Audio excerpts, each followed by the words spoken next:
Hi, this is Penny. Welcome to my studio.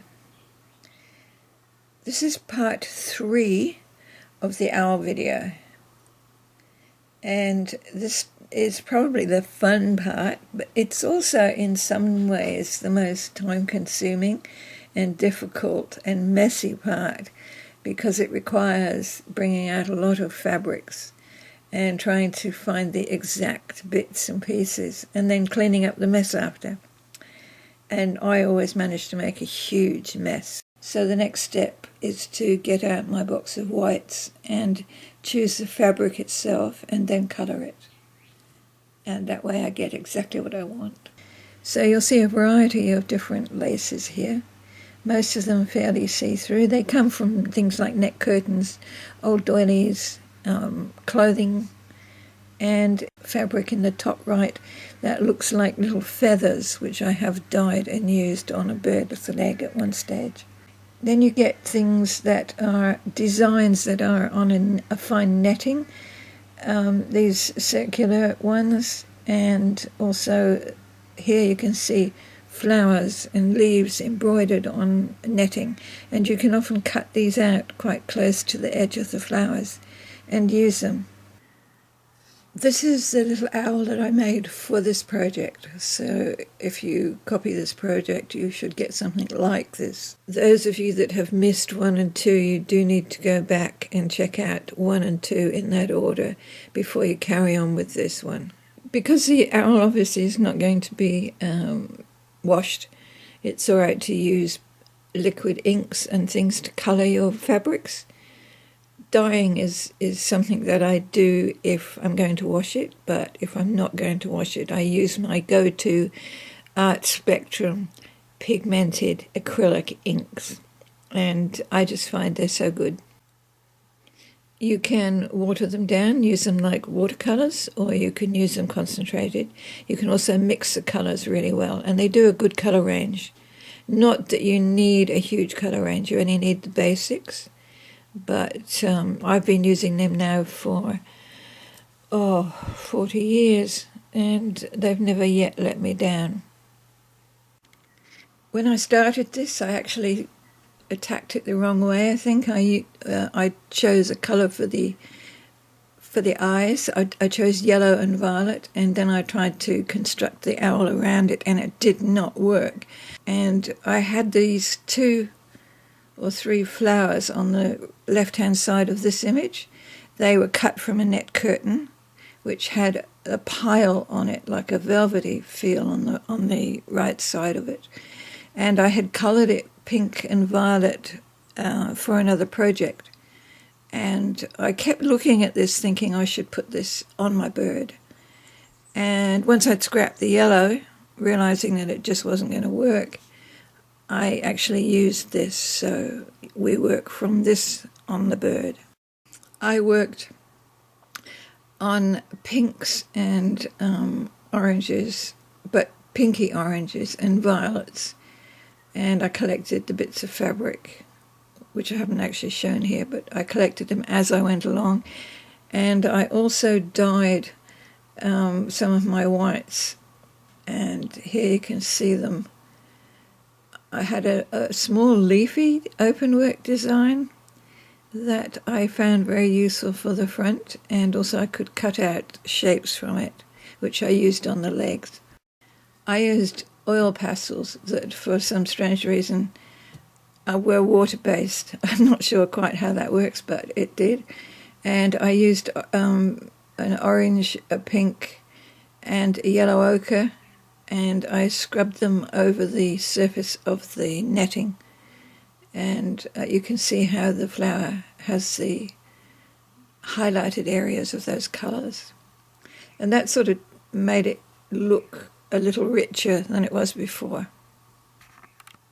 These are the larger oil pastels, and being water soluble, it's simple to sort of spread them. They actually function quite well to give a surface colouring. Rubbing it on, it just colours the highlights or the raised bits and doesn't colour the underneath parts. They're very cheap to buy, and they're good for colouring, and you can use a wet brush to spread them. So yeah, they're good for some things, not for others. I sewed it across the chest, and then I sewed the fine leaves from the bottom of the belly up the sides, and I also cut some of the leaf shapes, the sprays of leaf out, and put them up the side of the flower as well. I also had some other small flowers from the same lace curtain, and I had two, and I put one just at the top of the big flower on each side. From the front you can see the leaves going up both sides, and also the flower, a small flower on each side as well. To make the beak, I made the beak actually for the yellow and green colour scheme. So I actually used the same beak, I just covered it with some pink fabric. The square was about 7 by 10 centimetres, and I folded it in step 1 and step 2 as shown in these following images.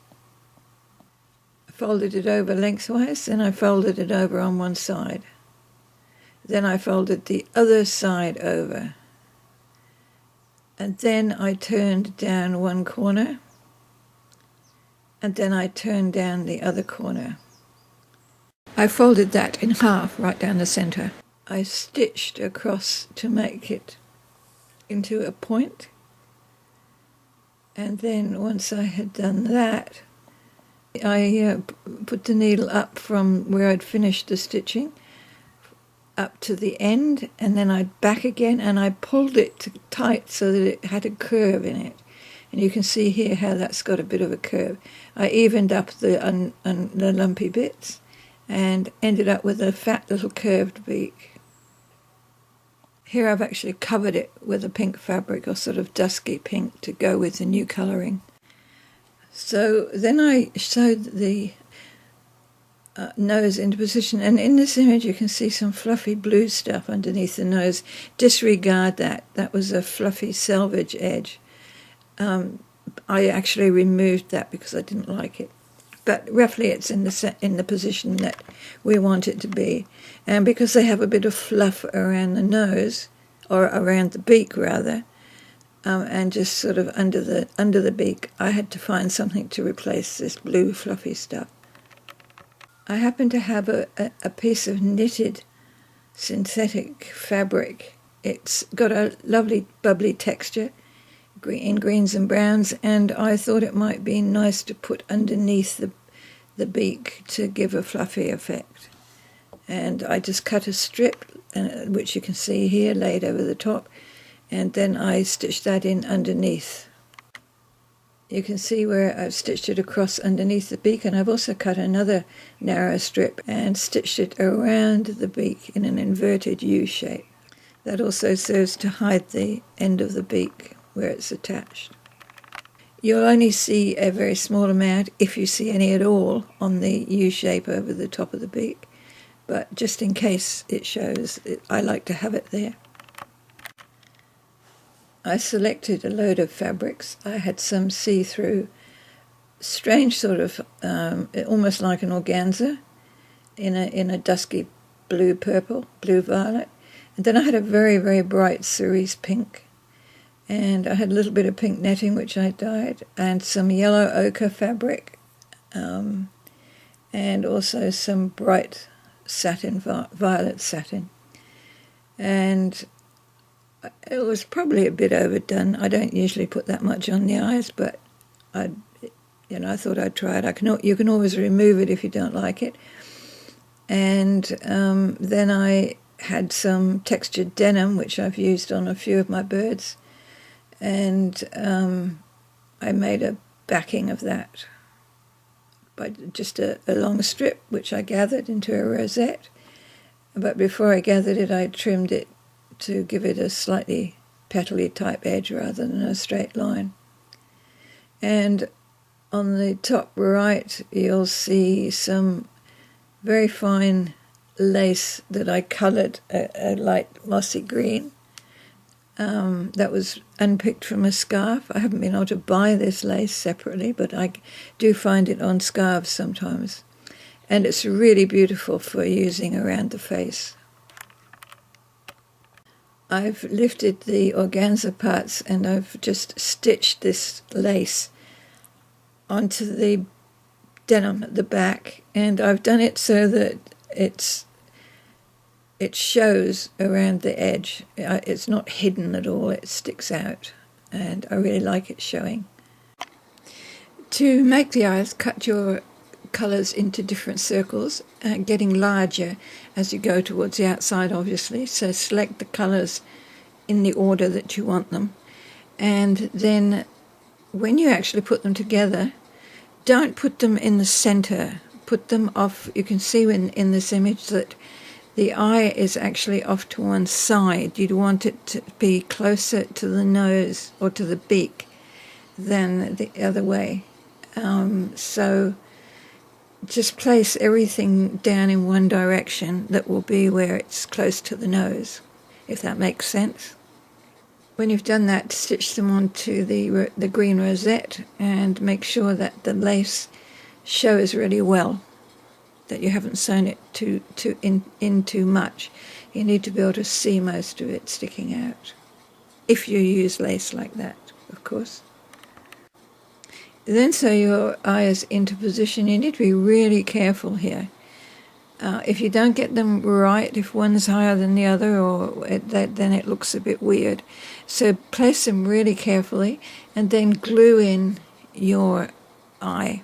I use the resin eyes, the flat back resin eyes. You can get them fairly cheaply online, and I usually get a packet which has a lot of different pairs of different eyes.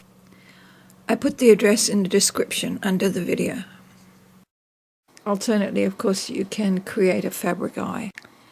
Once you've got the eyes in position, you need to then look at doing the bits, well, we'll call them ears again. And I had one more flower that I had dyed. It's a different flower to the breast flower there, but it's one that I use for the ears because it stiffens really nicely. And again, I used the oil pastels to colour the raised parts. And you can see I cut the flower in. Well, I had two sort of half pieces, which I used, one for each side.